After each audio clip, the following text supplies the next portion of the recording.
અરબી સમુદ્રના તટ ઉપર જ્યારે શક્તિ નામનું ચક્રવાત દસ્તક દઈ રહ્યું હોય ત્યારે ગુજરાત રાજ્ય માટે ચિંતાનો વિષય એ છે કે છેલ્લા એક દશકમાં ગુજરાત રાજ્યમાં ચક્રવાતો, વાવાઝોડો, સાયક્લોન વધતા જઈ રહ્યા છે. વાવાઝોડાનો ટ્રેન્ડ બદલાઈ રહ્યો છે, સંપૂર્ણપણે ટ્રેન્ડ બદલાઈ રહ્યો છે. એ ચિંતાનો વિષય છે.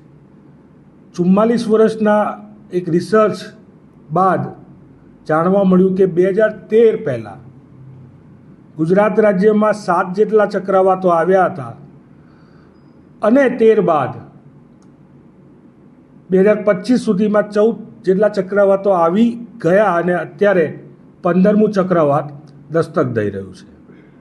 ચિંતાનો વિષય એ છે કે આટલા બધા સાયક્લોન, આટલા બધા વાવાઝોડા ગુજરાતના અરબી સમુદ્રના તટ ઉપર શું કામ આવી રહ્યા છે?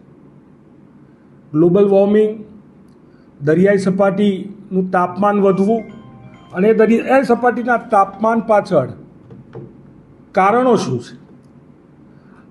ગ્લોબલી, વૈશ્વિક સ્તરે દરિયાઈ સપાટીનું તાપમાન દશકમાં 0.13 ડિગ્રી સેલ્સિયસની ગતિએ વધી રહ્યું હોય, તેની સામે ગુજરાતના અરબી સમુદ્રની તટ ઉપર દરિયાઈ સપાટીનું તાપમાન બમણી એટલે કે 0.24 ડિગ્રી સેલ્સિયસની ગતિએ વધી રહ્યું છે.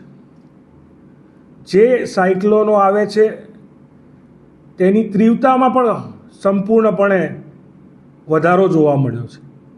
2013 પહેલાં 20થી 25 કિલોટન પ્રતિ કલાકની તીવ્રતા હતી, તે વધી અને 2013 બાદ 40 કિલોટનની તીવ્રતા થઈ ગઈ છે.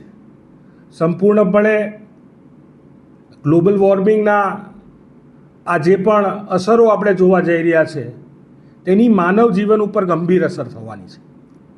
વાવાઝોડા આવશે, ખેડૂતોને નુકસાન થશે, જાનમાલનું નુકસાન થશે અને આ વાવાઝોડા દિવસે ને દિવસે વધતા જઈ રહ્યા છે.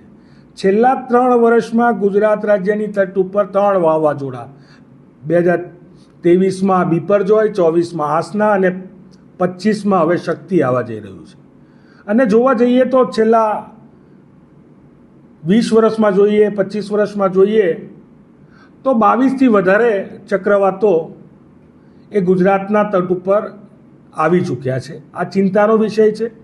સરકારે, હું માનું છું ત્યાં સુધી, વેધર સાયન્ટિસ્ટ, ગ્લોબલ વોર્મિંગ વિશે કામ કરનારા લોકો, આ પ્રકારના લોકો જોડે વાતચીત કરવી પડશે, ચર્ચા કરવી પડશે, જેથી કરીને ખબર પડે કે આની પાછળના કારણો શું છે અને આ કારણો જાણ્યા બાદ તે દિશામાં નક્કર પગલાં લેવા પડશે. નહીં તો આવા ને આવા વાવાઝોડા, ટ્રોપિકલ સાયક્લોન્સ વધતા જશે અને તેનું નુકસાન ગુજરાતના જનતાએ અને ગુજરાતના ખેડૂતોએ ભોગવવું પડશે.